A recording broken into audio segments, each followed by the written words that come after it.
Bom dia! Hoje, 3 de julho de 2024, quarta-feira, Brasília, Distrito Federal, Brasil.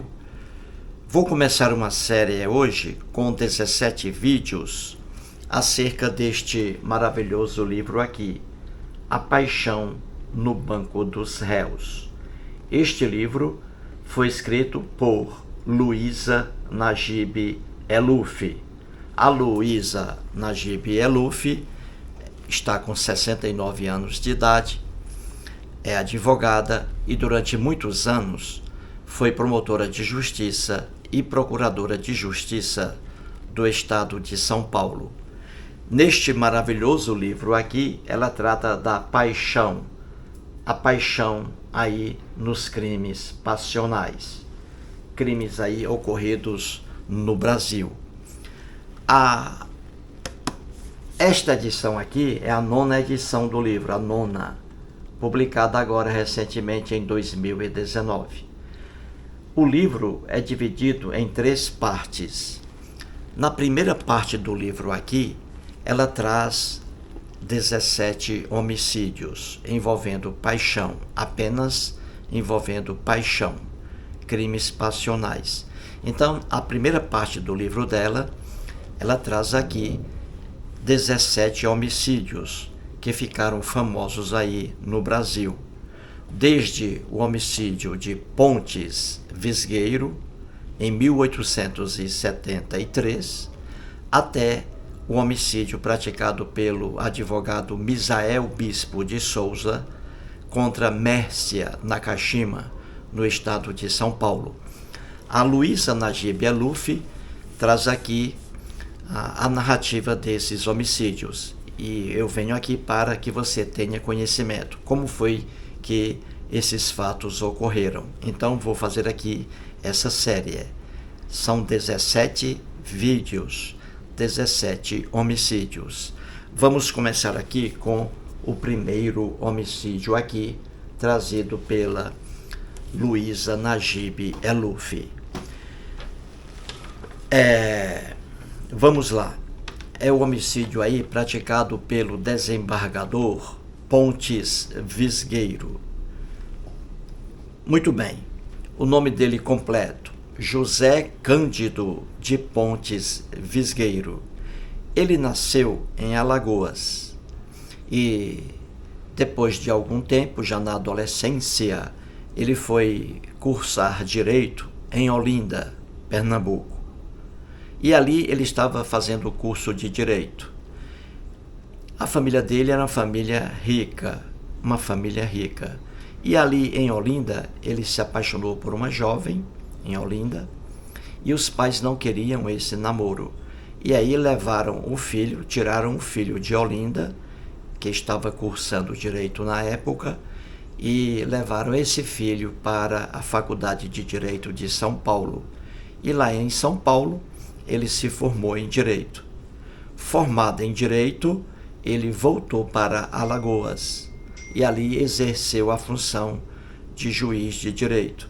Antes, ele foi seminarista, quase que ele ia se tornar padre, mas desistiu dessa loucura. Então ele, formado em Direito, exerceu aí o cargo de juiz em Alagoas. Depois ele foi para Piauí como juiz de direito. E mais à frente, tempos depois, ele ascendeu ao cargo de desembargador. E como desembargador, ele foi morar no Maranhão. Então aí aconteceu o crime. E como foi isso? Ele lá no Maranhão era desembargador. Estava na época com 62 anos de idade. E o que aconteceu ali? Ele conheceu uma jovem adolescente com apenas 17 anos de idade. Uma jovem chamada Maria da Conceição. A mãe dela se chamava Luísa Sebastiana de Carvalho. A mãe dela, a mãe e a filha adolescente, a Maria da Conceição, com apenas 17 anos de idade, eram pessoas extremamente pobres. E o Pontes Visgueiro, desembargador, era um homem de uma família rica. Entendeu? E aí o que aconteceu? A mãe, morando com a filha, a mãe prostituía a própria filha para ganhar dinheiro com isso. Poder se alimentar, ter uma vida digna. Entendeu? Então a mãe auxiliava a filha na prostituição. Colocava a filha para se prostituir e com isso ter benefícios. E aí aconteceu, o desembargador conheceu a jovem aí com 17 anos, era uma adolescente muito bonita, e aí ele se apaixonou por ela, olha a paixão aí. Então veja, um homem desembargador, um homem respeitado na época, aí mantendo relações sexuais com uma garota de 17 anos apenas, prostituta. Isso aí causava a revolta do povo na época, mas ele, o desembargador, o Pontes Visgueiro, nem ligava para isso, entendeu? Só que o povo criticava isso aí. Um homem com 62 anos, desembargador, fazendo sexo com uma jovem de apenas 17 anos, adolescente ainda, e prostituta.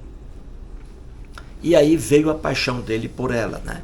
E ela, no fundo, nem ligava para ele. Um senhor já idoso, ela jovem, ela queria sair com jovens. Só que ela sempre ia à casa do desembargador.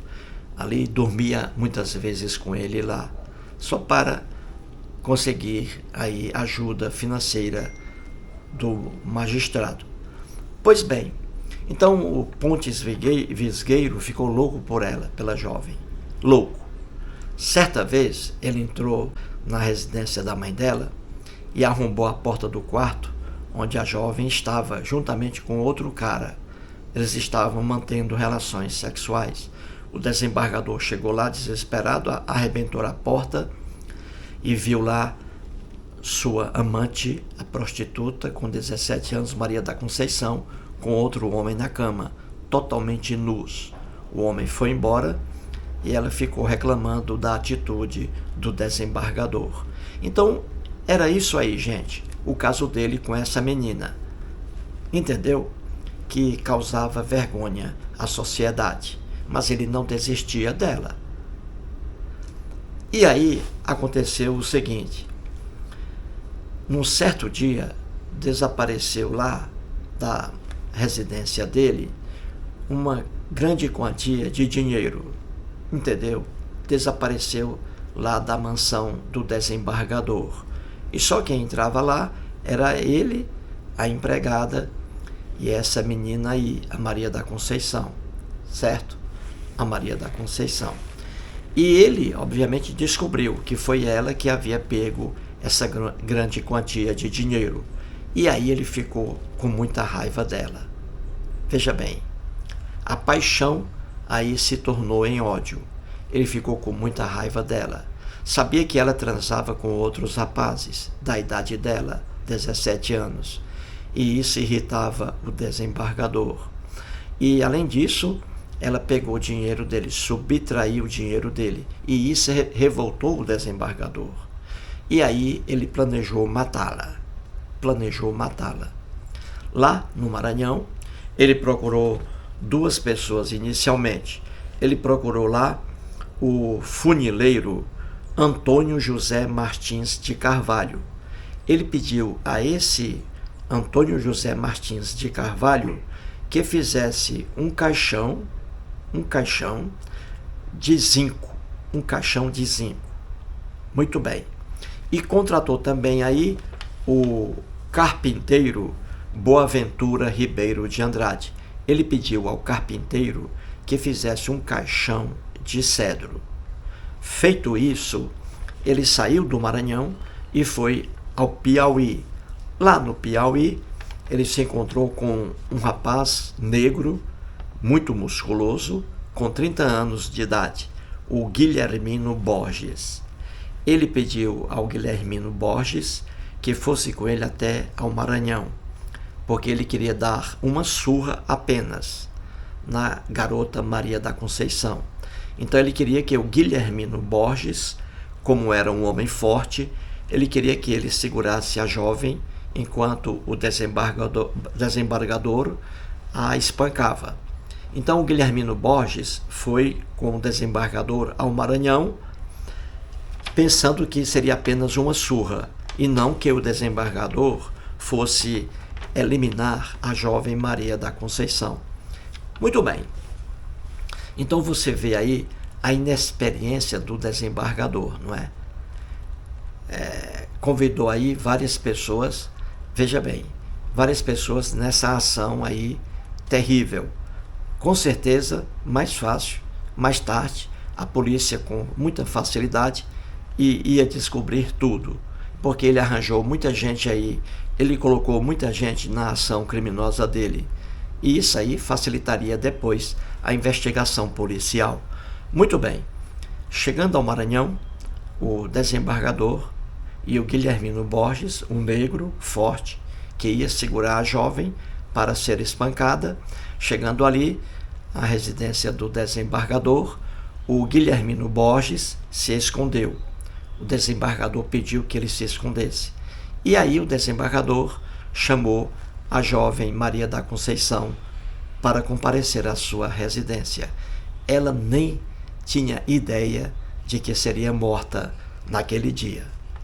Então veja, no dia 14 de agosto de 1873, às 14 horas, a jovem Maria da Conceição, amante do desembargador, compareceu à mansão dele, chegou lá com uma amiga. A amiga dela chamava-se Teresa de Jesus Lacerda. Ela vivia em uma casa com essa amiga. Vivia lá, porque ali elas tinham encontros sexuais com adolescentes. Então ela vivia com essa Teresa lá, Lacerda. E ali o desembargador, eles tomaram um café da tarde. O desembargador, o Guilhermino Borges, estava escondido na mansão. E ali na cozinha, o desembargador, diante de uma mesa, juntamente com a Maria da Conceição, sua amante, e a amiga dela, Teresa Lacerda.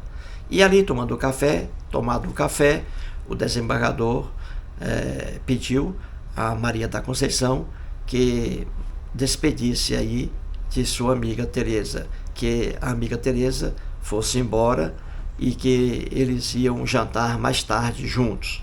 O desembargador mentindo para Maria da Conceição.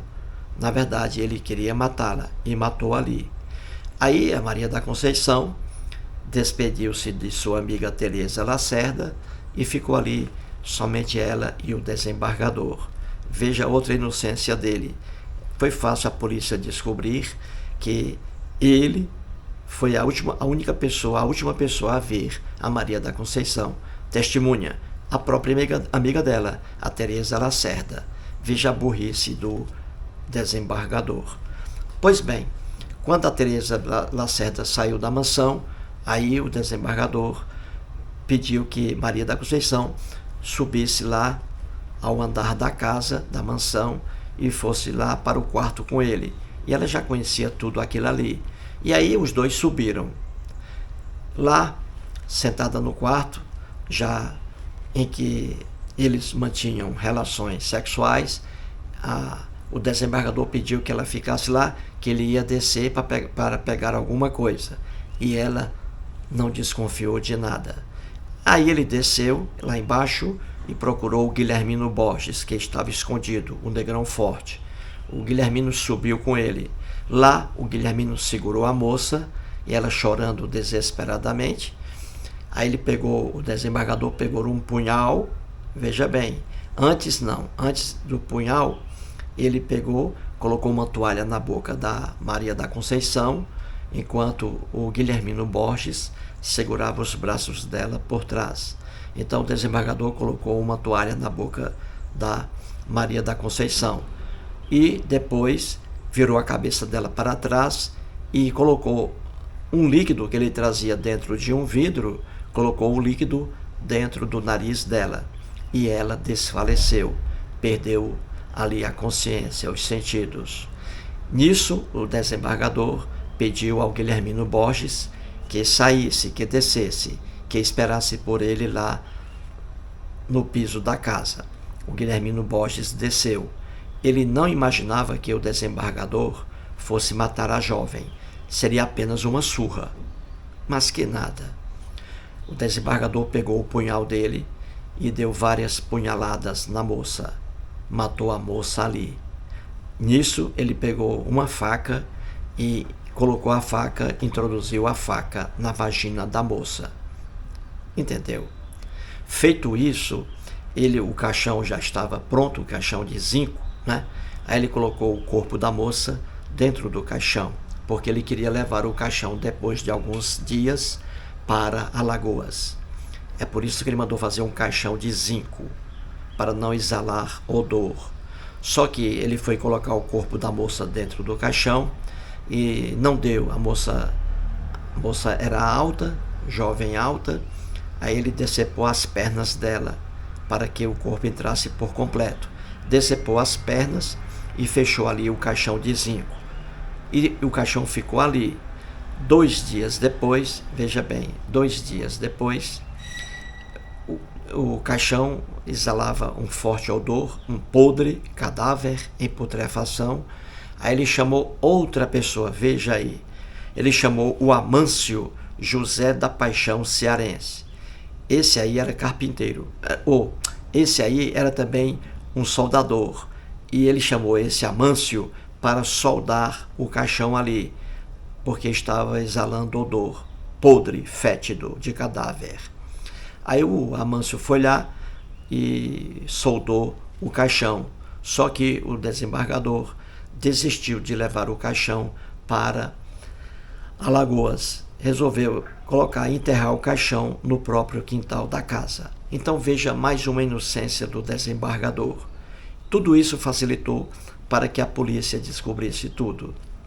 Pois bem, 2 dias depois, a mãe da jovem, a mãe dela, a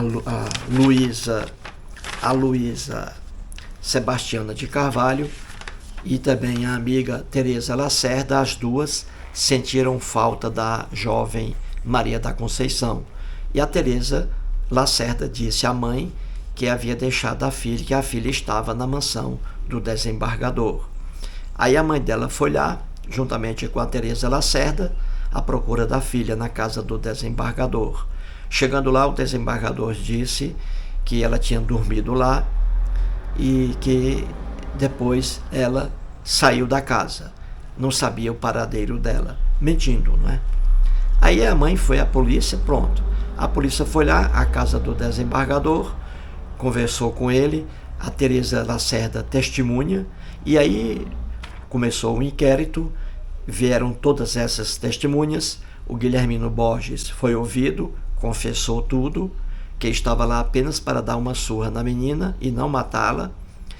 O carpinteiro confessou que fez o caixão, o funileiro também. A amiga Tereza Lacerda também confirmou que deixou a amiga com o desembargador. Aí a polícia foi lá ao quintal e descobriu o caixão. Pronto, descoberto tudo. Veja bem, o desembargador, no mundo antigo, a justiça era mais injusta do que hoje, mas houve um caso de justiça aí. O desembargador descoberto foi preso. Veja bem, um desembargador de justiça preso, coisa que você não vê hoje. Mas ele foi preso, veja, e perdeu o cargo dele de desembargador, certo? Perdeu o cargo dele. Foi preso e levado para o Rio de Janeiro para julgamento. Foi julgado no Rio de Janeiro, na época competente para isso.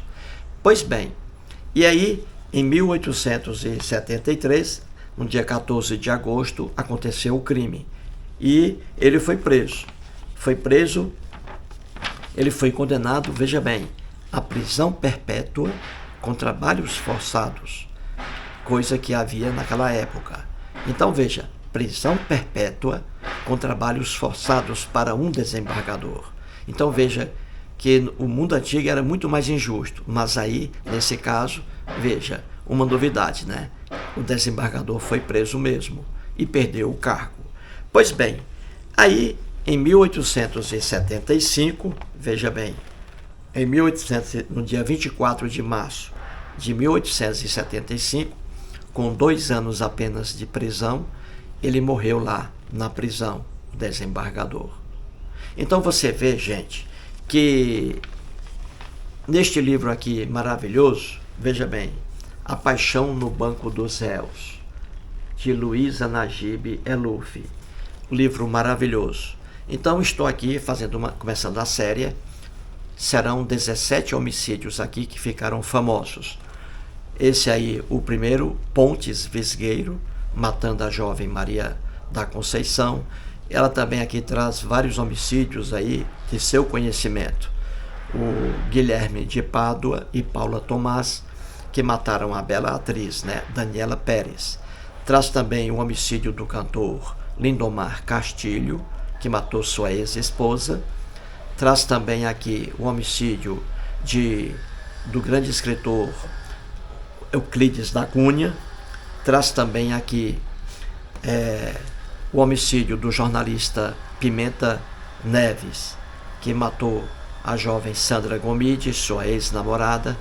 E vem até o caso do advogado Misael Bispo de Souza, em São Paulo, que matou covardemente sua ex-namorada, a jovem Mércia Nakashima. Então aqui o primeiro vídeo, o primeiro homicídio dessa série. Muito obrigado.